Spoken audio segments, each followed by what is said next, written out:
muito bem-vinda ao que é o Fica a Dica. Aqui você vai encontrar dicas de saúde, de beleza e de bem-estar. Eu estou com um projeto aqui no canal que chama Projeto Família Saudável, onde eu estou falando sobre ciclo familiar, ciclo da vida e saúde. Estou contando com uma equipe multiprofissional para estar falando sobre esse tema. Estou abordando primeiramente sobre a infância. E hoje eu estou aqui com a Alexandra, ela que é pedagoga e psicopedagoga, que vai falar sobre educação infantil.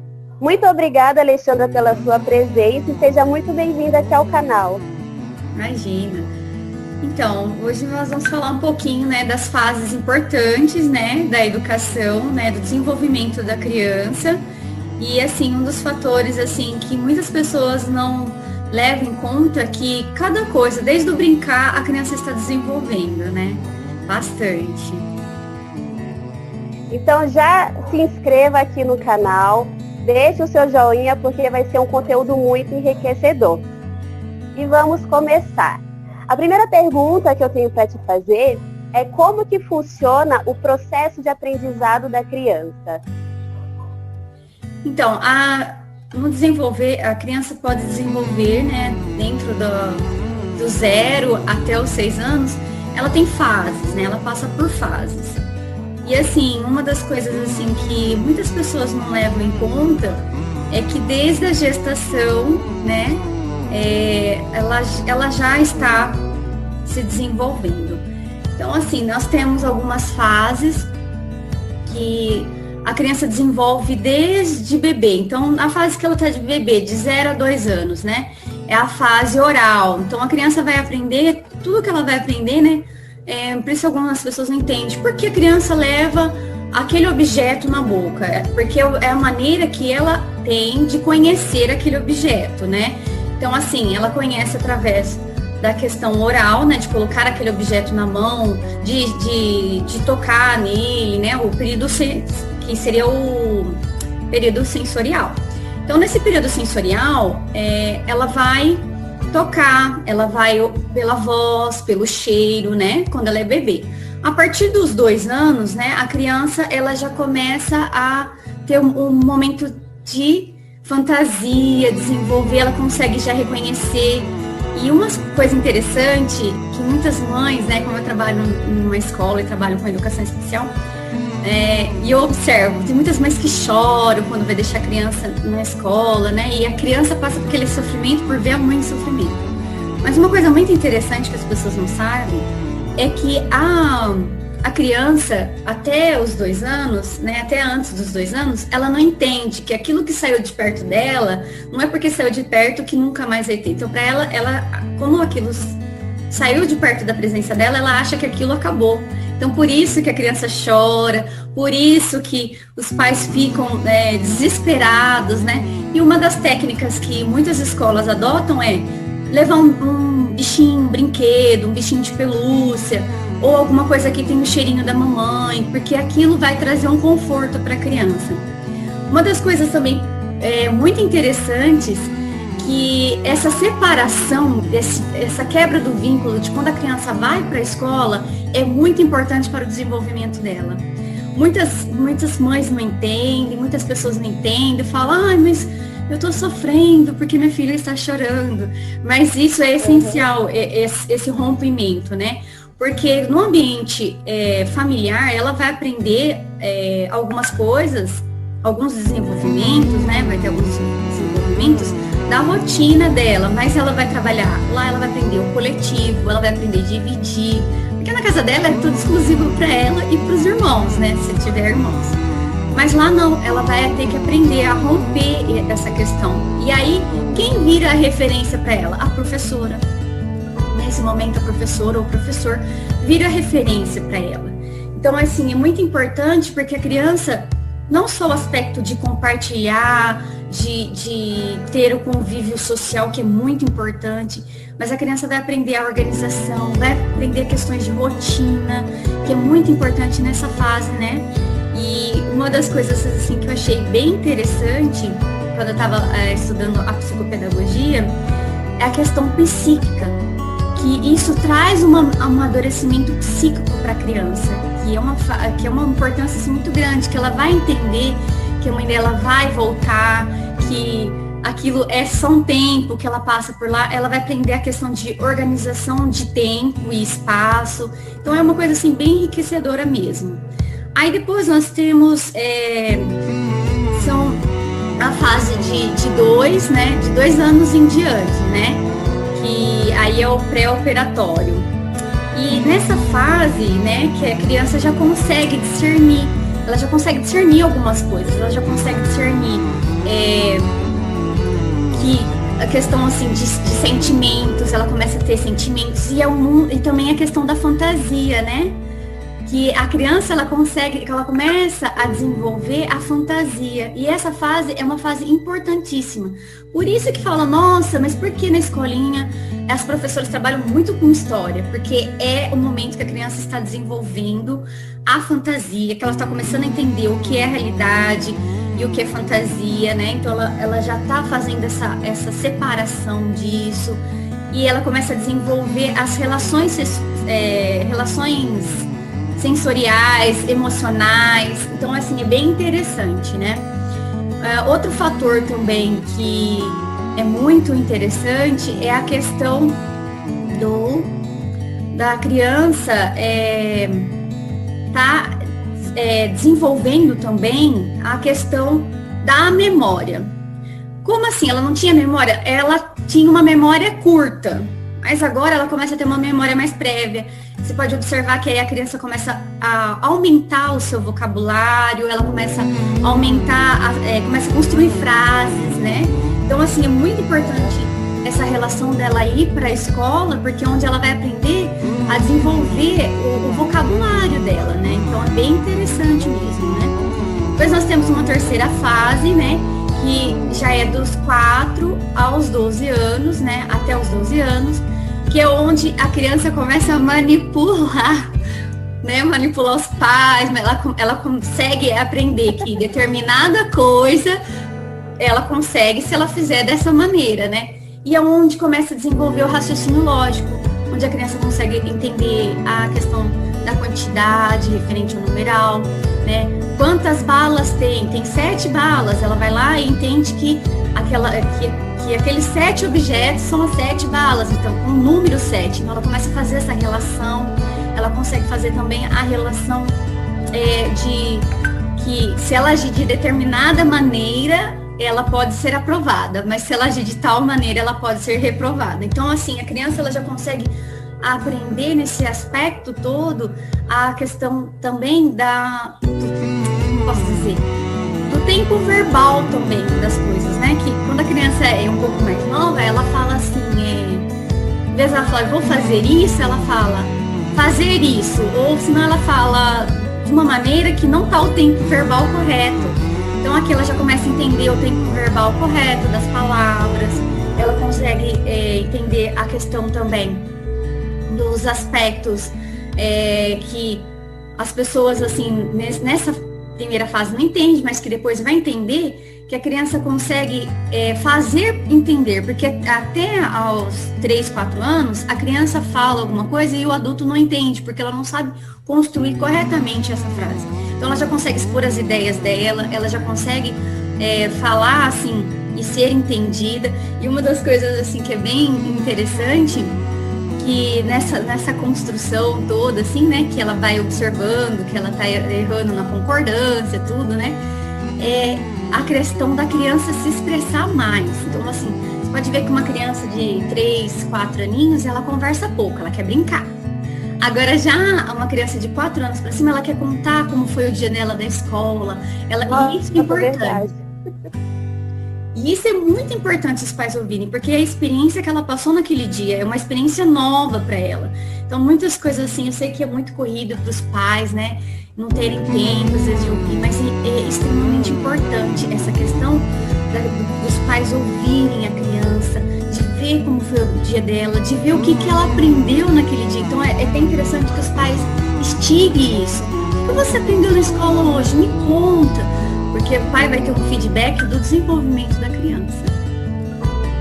E depois, aos 12 anos... É muito interessante. E depois dos 18 anos em diante, né, é quando a gente fala que a criança, ela já está com as capacidades e habilidades já, assim, estabelecidas, né, já tem uma base, ela já consegue desenvolver e se expor. E nesse período de 10, 12 anos em diante, é uma fase primordial. Por quê? Porque nessa fase, a criança, e o adolescente, já é praticamente um adolescente, ele pode ter alguns problemas, né, na questão do desenvolvimento pedagógico, então, do ensino, né? Então, é a hora que os pais têm que prestar muita atenção. Principalmente porque, assim, tem muitas crianças que falam muito bem, mas não conseguem se expressar muito bem na escrita, não conseguem se expressar muito bem, como posso dizer, assim, de uma maneira clara, né, que os pais entendam, que os professores entendam. Então é uma fase, assim, também que eles estão tendo a opinião deles, estão formando opiniões.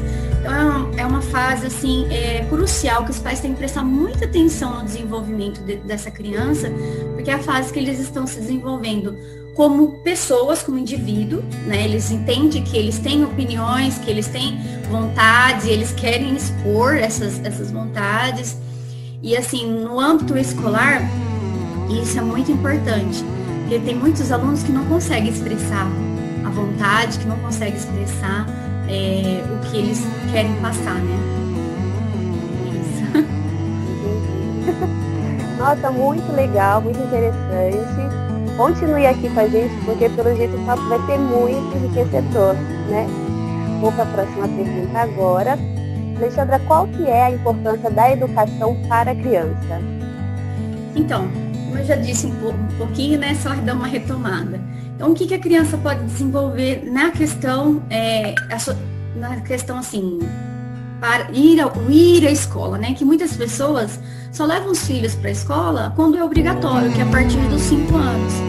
E a criança pode perder muita coisa de desenvolver, né? Porque você pode trabalhar, vamos supor, as cores na sua casa, sim, mas lá ela vai aprender não só as cores, ela vai aprender a socialização, ela vai aprender a organização, ela vai aprender a compreender a questão dos espaços, que cada determinado espaço da escola se desenvolve uma coisa, né? E ela pode associar isso na casa dela também, que cada determinado espaço é para alguma atividade.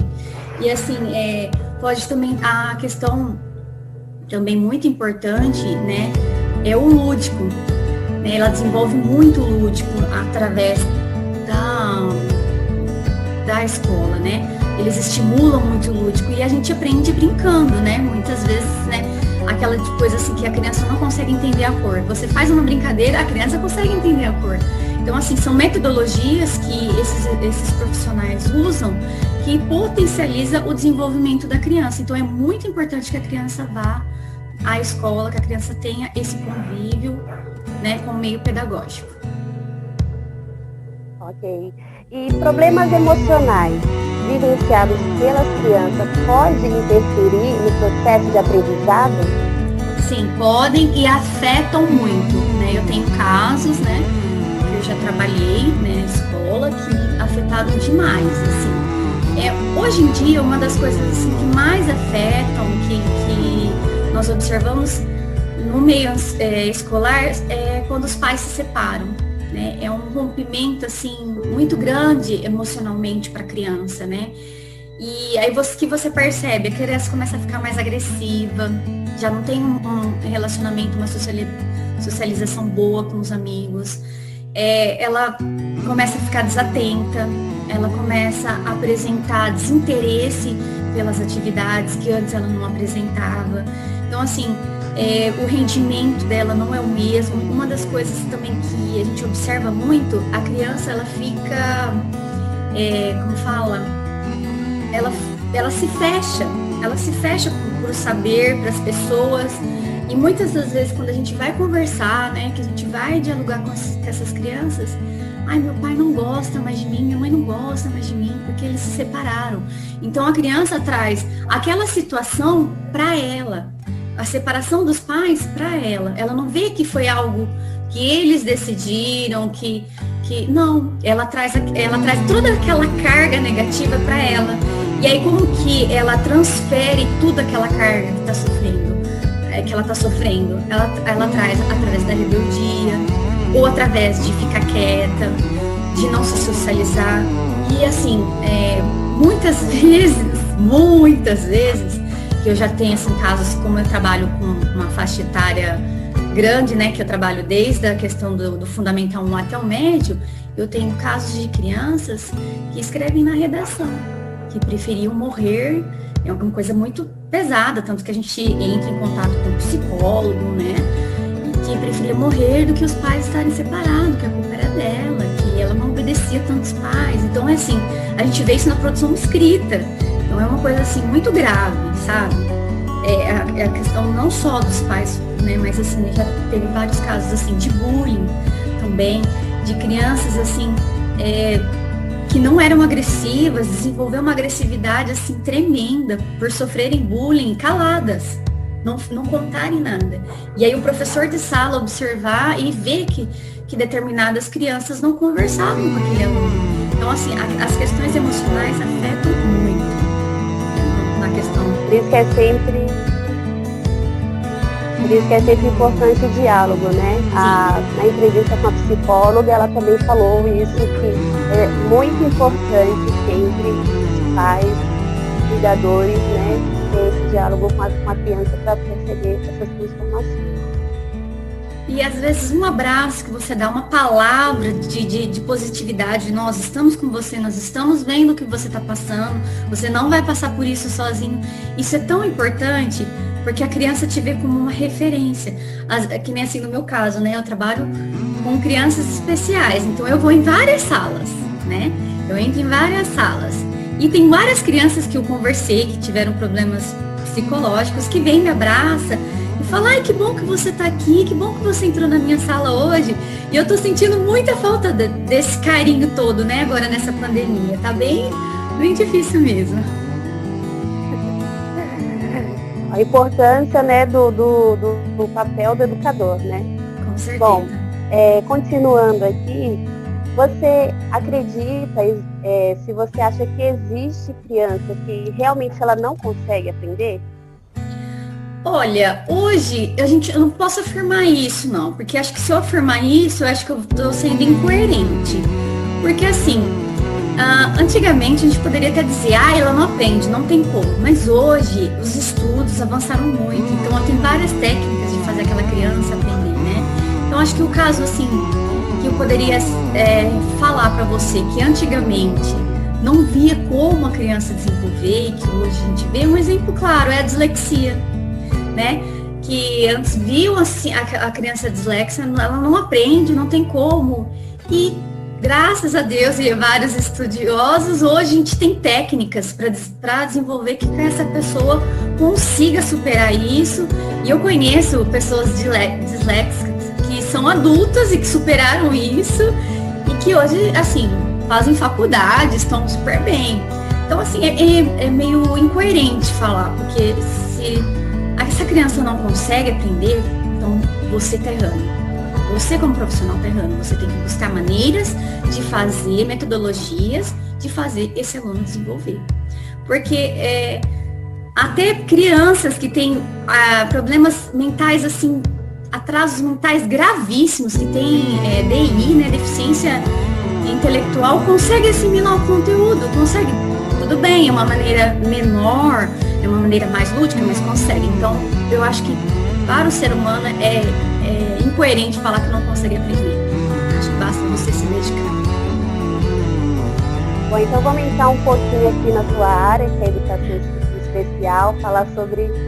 Bom, em linhas gerais, eu gostaria então que você falasse quais são os sinais e sintomas que uma criança dá, pode mostrar ali para o professor, para o educador, que ela pode ter uma disfunção educacional.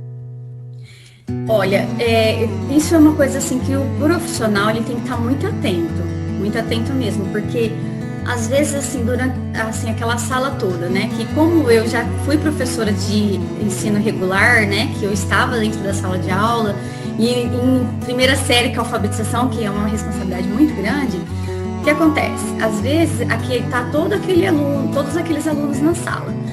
Só que aí você não percebe, porque aquele aluno acaba conseguindo fazer atividade, demora um pouquinho mais, mas aquele amiguinho vai lá e ajuda ele, então você não percebe.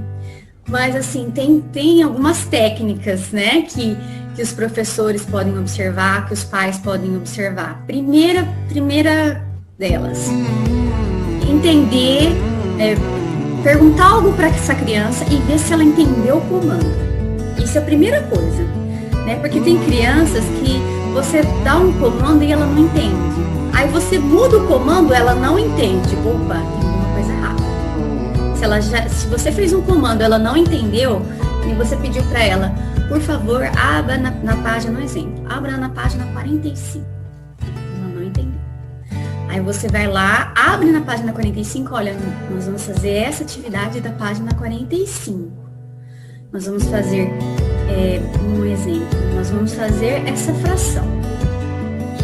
Aí você vai até a lousa, explica a fração, faz junto com o aluno, a hora que você volta, o aluno não fez. Opa, peraí. Você deu o comando individual e depois você deu o comando coletivo e a criança não entendeu. Tem alguma coisa errada. Outra coisa também que a gente pode observar é uma coisa simples. Às vezes a criança tá assim, aí você tá falando com ela não tá com o olhar com você, ela tá olhando tudo, menos você. Então ela não tá entendendo o comando. Então, do comando seria isso, ver se a criança tá olhando para você, ver se ela tá entendendo. E uma das coisas assim que a gente pode até usar com crianças com TDAH é perguntar. O que eu te perguntei? Aí você vai ver se ela entendeu o seu comando. Então isso é uma das coisas assim primordiais. Aí a segunda coisa assim, você vai observar quanto tempo aquela criança demora para desenvolver aquela atividade, como que ela desenvolveu aquela atividade, se o problema dela é só ortografia, é só entendimento raciocínio lógico que ela não entendeu. Outras coisas também que a gente pode observar é quando a criança dá resposta. Às vezes a criança dá uma resposta para você e não é nada daquilo que você perguntou. O assunto não está nem relacionado. Então, assim, aí você vai observando que essa criança está apresentando dificuldades de compreender aquele assunto, aquela determinada matéria. Outra coisa também é quando a criança tem dificuldade de enxergar. Você vê que a criança tá assim, aí você aproxima, aumenta a letra e essa criança não tá enxergando, essa criança não tá entendendo. Você fala, mas o que tá escrito aqui? Aí pode ser 3 a mais coisas. Pode ser que a criança não saiba ler. Pode ser que a criança é disléxica, então aquilo tudo para ela não entende aquelas letras, não tem uma coerência para ela. Pode ser que aquela criança tenha síndrome de Irlen, que o reflexo da luz atrapalha a visão dela. Ela precisa de uma lente especial, ou ela precisa de como se fosse um papel transparente, só que colorido, para ela colocar em cima do caderno. Então são muitas coisas que a gente pode ver que a criança está apresentando uma dificuldade. Ou até mesmo quando a criança sabe aquilo, né, você pergunta para ela sabe te responder, e aí você fala assim para ela, agora me dá um exemplo disso que você acabou de me explicar. Ela não sabe associar. Ela entendeu só o conceito que você passou para ela, mas ela não entendeu o conteúdo. Tem muitas coisas que pode ser. É aquele negócio, né? O ensino reprodutor. Ela reproduz o que você fala, mas ela não compreende o que você fala. Não foi reflexivo, não foi um ensino reflexivo para ela. Então tem muitas coisas que a gente pode observar dessas maneiras. Interessante. E, Alexandra, que dica que você dá para os pais e professores em relação à educação para crianças que tem déficit de atenção? Então, para crianças de TDAH, de TDA, né? Que aí você falou só de déficit de atenção, né? Que o TDAH seria atenção e hiperatividade. O TDA, a primeira coisa que eu acho que é fundamental o profissional que está atendendo, ou os pais que têm essa criança, é a questão que ele não vai entender da maneira que você expressa, muitas vezes. Por quê? O TDAH, ele não entende o abstrato, ele entende só o concreto. Então não adianta você pedir algo abstrato, uma pergunta abstrata, ele não vai saber te responder. Então você tem que fazer a pergunta mais objetiva possível, sabe? Para que ele consiga te responder. Então essa é a maior dificuldade do TDAH, é interpretar.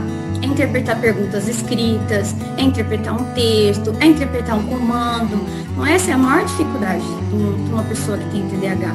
Então assim, eu acompanho uma aluna que eu até ajudo ela às vezes na tarefa, porque ela não consegue entender o enunciado.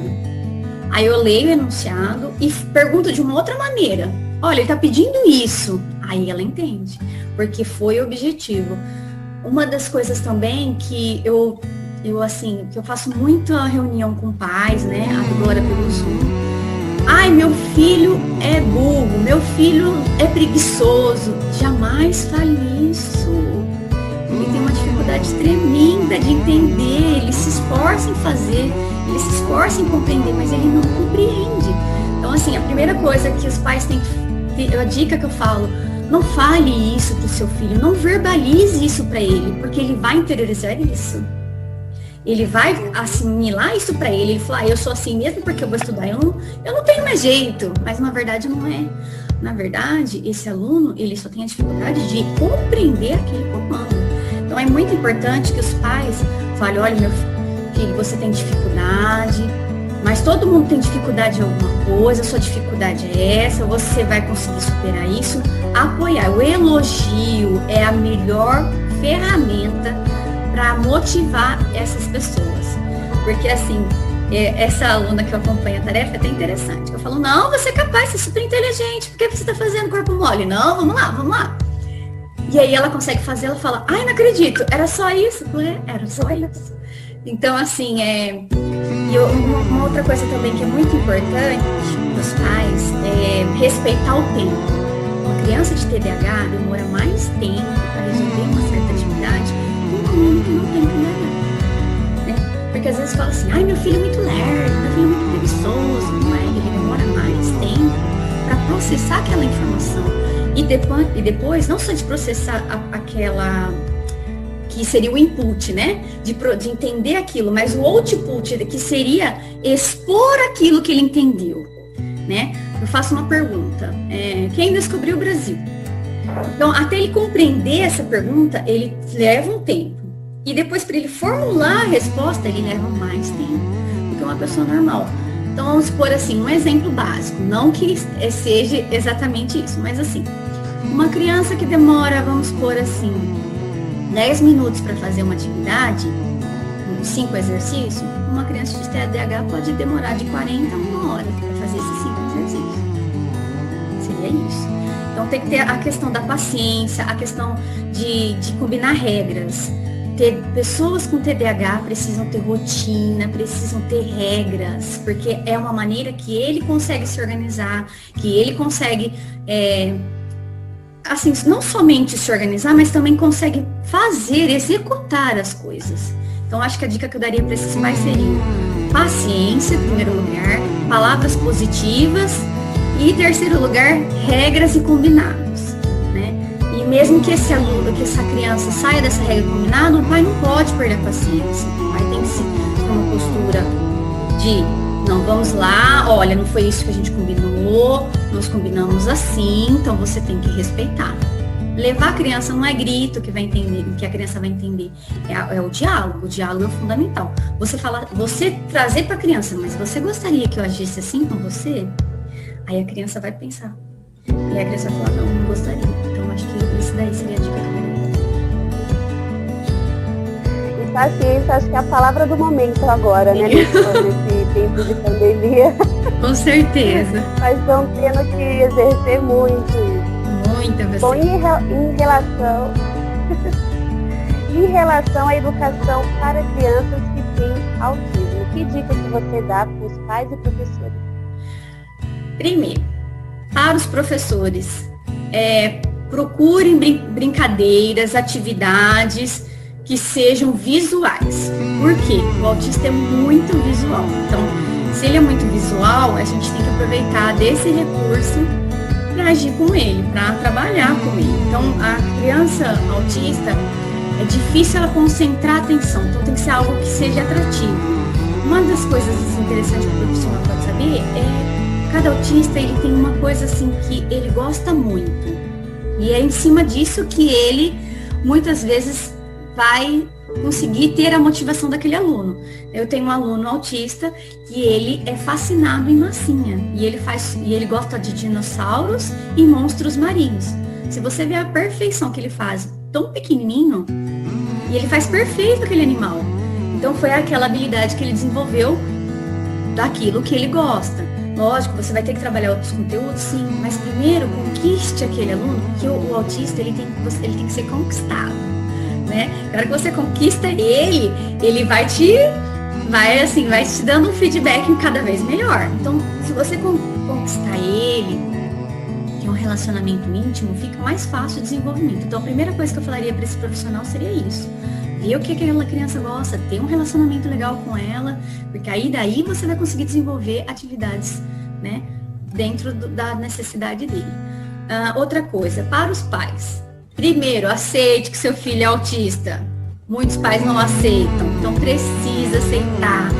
E uma dica que eu dou, assim, que é preciosa, fale com outros pais que você conhece, que a criança também é autista. Troque experiência, porque essa parte de trocar experiência é muito enriquecedora. Por quê? Às vezes aquilo que você acha difícil pra caramba, aquele pai fala, não, mas você pode fazer assim, assim, assim. Ele vai te responder dessa maneira, né? Eu também recomendaria a esses pais fazer parte de alguma associação de autismo, sabe? Que tem muitas palestras que ensinam como lidar com os filhos, como desenvolver os filhos, como desenvolver dentro de casa, né? Então, acho que aqui em Araraquara nós temos Amparo, agora nós temos um centro de referência que a prefeitura fez para autismos. Então, é muito importante que esses pais procurem saber, sabe? O que o autista precisa desenvolver? A fala. Uma das coisas mais demoradas para um autista desenvolver é a fala. Então, se você sabe que seu filho é autista e ele é pequenininho, já vai atrás de uma fono. Você não tem condições de pagar uma fono? Eu não tenho condições de pagar, porque realmente o autista ele precisa de vários tratamentos. E esses tratamentos são caros. Então, o que eu indico? Aqui na região de Araraquara, tem o Espaço Crescer, tem as faculdades que fazem isso de graça, tem tratamento psicológico, né? Tem a Uniara, tem a Unip, tem vários lugares, né? Tem a PAI, que você pode procurar, né? Que você vai ter esse auxílio. Lógico, você vai ficar numa fila de espera, mas são coisas assim que você pode ir atrás. Agora tem esse centro de referência, que eu acho que vai ter vários profissionais também, que foi inaugurado semana passada. Então, assim, vá atrás de desenvolver o seu filho, tudo aquilo que ele pode desenvolver. Dentro de casa, qual a dica que eu dou? Autista precisa de rotina. Daquela rotina, ele vai ficar nervoso, ele vai ficar agitado. Por quê? Porque ele não entende. Então, se você precisar mudar aquela rotina daquele dia, você senta com a criança, olha nos olhos dela, explica. Se precisar, faz um desenho lá. Se a criança for muito novinha, faz um desenho. Olha, nós vamos agora em tal lugar, assim, nós vamos fazer isso. Porque se o autista sabe o que vai acontecer, ele não fica agitado. Ele fica agitado se ele não sabe o que vai acontecer. Outra coisa também, barulho. Se você sabe que tem alguns autistas que são sensíveis, muito sensíveis ao barulho. Então, se você sabe que o seu filho é sensível ao barulho, né? E você vai para um lugar que tem muito barulho, já explica isso para ele. Olha, lá vai ter muito barulho. Se você vê que ele vai ficar nervoso, teve uma mãe que eu achei muito interessante que ela fez. Era a festa da escola e ela sabia que o filho ia ficar agitado, mas o filho queria dançar que era da festa junina. E ela levou um fone. Ela levou um fone pra ele. Deixou ele com o fone o tempo todo, com a musiquinha que ele gostava. A hora que ele foi dançar, ela tirou o fone e ele foi dançar a musiquinha que ele já tinha ensaiado. Porque é uma maneira que tranquiliza ele, né? Então você tem que fazer você tem que entender aquilo que tranquiliza o seu filho, né? Então é muito importante. E os jogos eletrônicos é uma coisa assim que a gente pode explorar muito no autista. Por quê? É uma coisa que eles gostam, que traz curiosidade. E agora a USP e a UFSCar, eu vi na reportagem ontem da EPTV, que eles desenvolveram uma alfabetização para autistas com jogos. Então, se a pessoa quiser saber, entra lá, pessoal, se vocês quiserem saber, lá no site do G1, da EPTV, que vocês vão achar o link desse jogo. É muito interessante, eu gostei demais. Legal. Eu gostaria que você falasse, Alexandra, um pouco sobre como é a sua experiência com a educação especial. Olha, é até assim engraçado, porque eu primeiro tive formação de letras, e aí o que aconteceu? Eu fui trabalhar e eu não me identifiquei muito, assim, eu gostei, mas assim, com a faixa etária que eu estava trabalhando, eu não me identifiquei muito. Aí eu entrei numa outra escola e a professora falou assim, olha, a diretora, o seu perfil é com criança. Aí eu fui, fiz uma experiência, fiquei lá um tempo, e aí eu fui fazer a pedagogia, e aí eu me apaixonei pela pedagogia. E aconteceu que a escola precisou de uma professora que ficasse com os alunos, né, de inclusão, porque uma profissional tinha saído e a outra estava em licença maternidade. E aí eu falei, não, eu topo o desafio. E eu me apaixonei, né? Eu me apaixonei por essa área, né? E assim, hoje eu acho que eu não conseguiria viver sem a inclusão, né? E assim, você aprende muito, porque você pensa que você está sendo mediadora do conhecimento, que você está ensinando, não, mas eles estão ensinando a gente, né? É algo assim, é muito emocionante, né? O carinho que eles têm, as coisas que eles ensinam, que eles passam pra gente, é sensacional. E nessa caminhada, assim, eu já tive o prazer de trabalhar com Downs, eles são super carinhosos, sabe? Hoje, assim, na escola a gente tem só uma adolescente que ela é super engraçada, gosta de fazer vídeos. Mas na minha experiência toda, assim, o que eu mais gostei foi o crescimento profissional que eu tive, sabe? De aprender muitas outras, né? Porque a gente às vezes conhece, né? E na faculdade eles passam, assim, as principais, né? Nem o autismo, o Down, o TDAH. Mas aí eu fui vendo outras, né? Outras especificidades, como síndrome de Irlen, que eu nunca tinha ouvido falar. Então você tem que sempre estar se atualizando, sempre estar correndo. E assim, dessa experiência toda, assim, foi o crescimento pessoal como pessoa, né?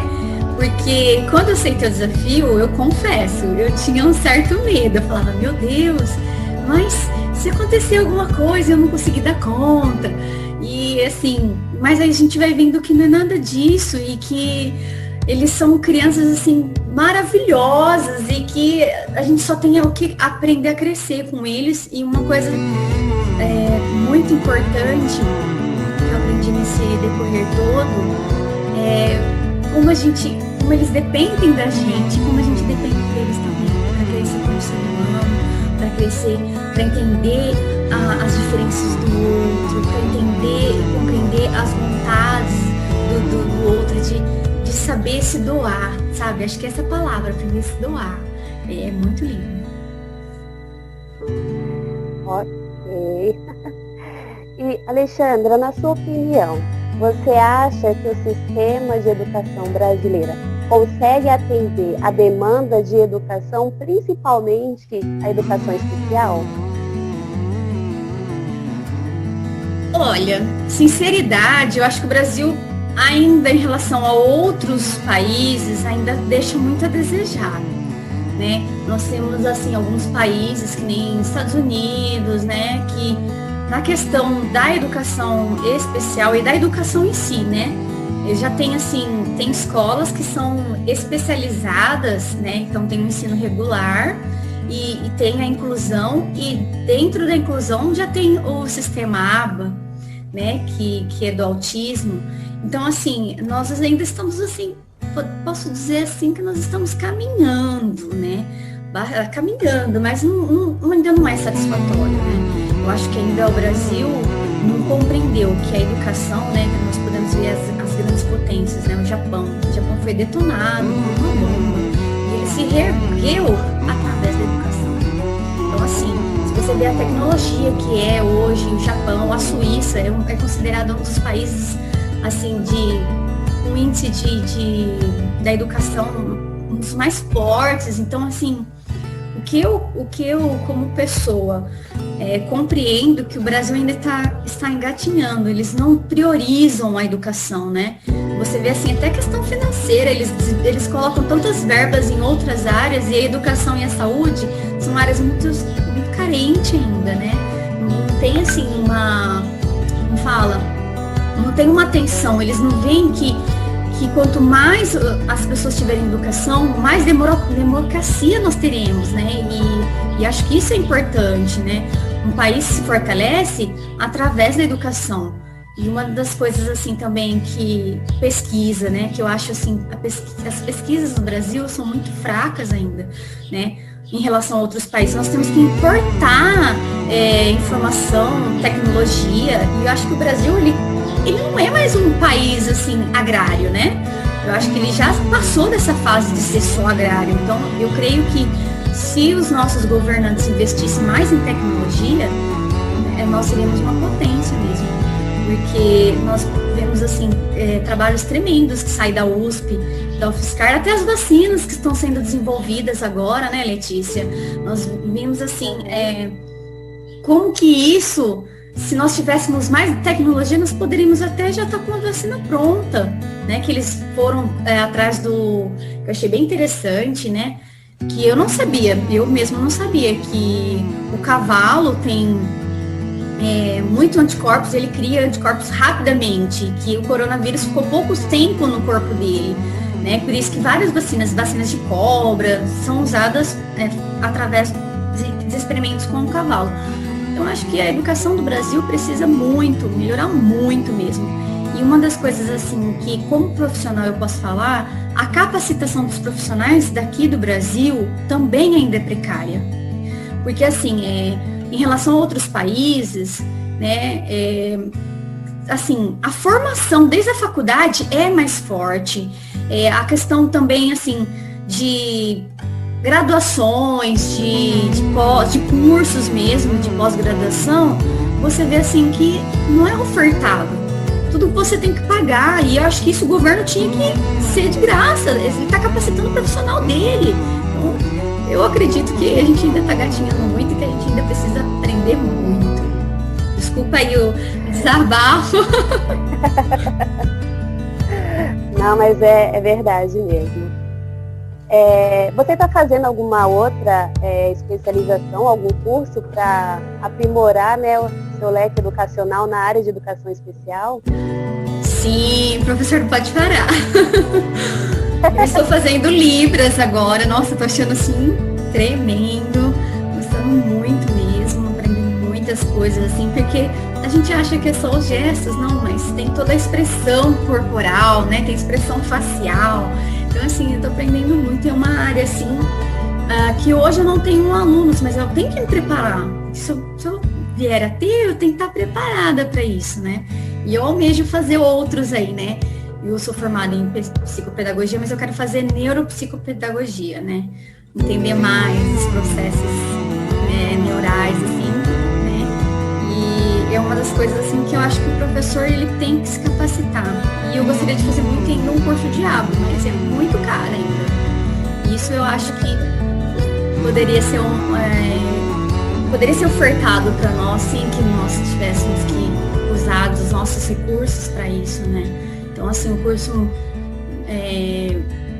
são cursos, assim, que precisaria, todos os profissionais, não assim, mas ela não é uma professora de educação especial, não, ela precisa saber, porque hoje existe uma palavra chamada inclusão. Os alunos não estão mais separados numa instituição, eles estão junto com os outros alunos, e eles precisam ser incluídos. E essa inclusão só vai acontecer se o professor tiver capacitado. Não se ele pegar e fazer com todo mundo e a hora que sobrar um tempinho ele vai lá e faz com aquele aluno. Não, isso não é inclusão. Isso é exclusão. Então eu acho que todos os profissionais teriam que ter, a área de educação teria que ter uma capacitação, se não em todas, pelo menos em educação especial. Bom, gente, então é isso. Espero que vocês tenham gostado. Eu aprendi muita coisa para mim também foi novidade. Espero que vocês apliquem também na vida de vocês, relacionamento. de pais e filhos e alunos e professores, né? Eu vou deixar aqui também, a Alexandra, ela tem um Instagram dela, se vocês quiserem, sigam ela lá. E é isso, espero que vocês tenham gostado do bate-papo. Alexandra, muito obrigada pela sua presença aqui. Qualquer coisa, curtam, se inscrevam e sigam ela, porque ela também está cheia de novidades aí, hein? Logo, logo, se Deus quiser, eu vou estar inaugurando o meu canal também, né? E meu canal vai se chamar Adaptando e se Reinventando.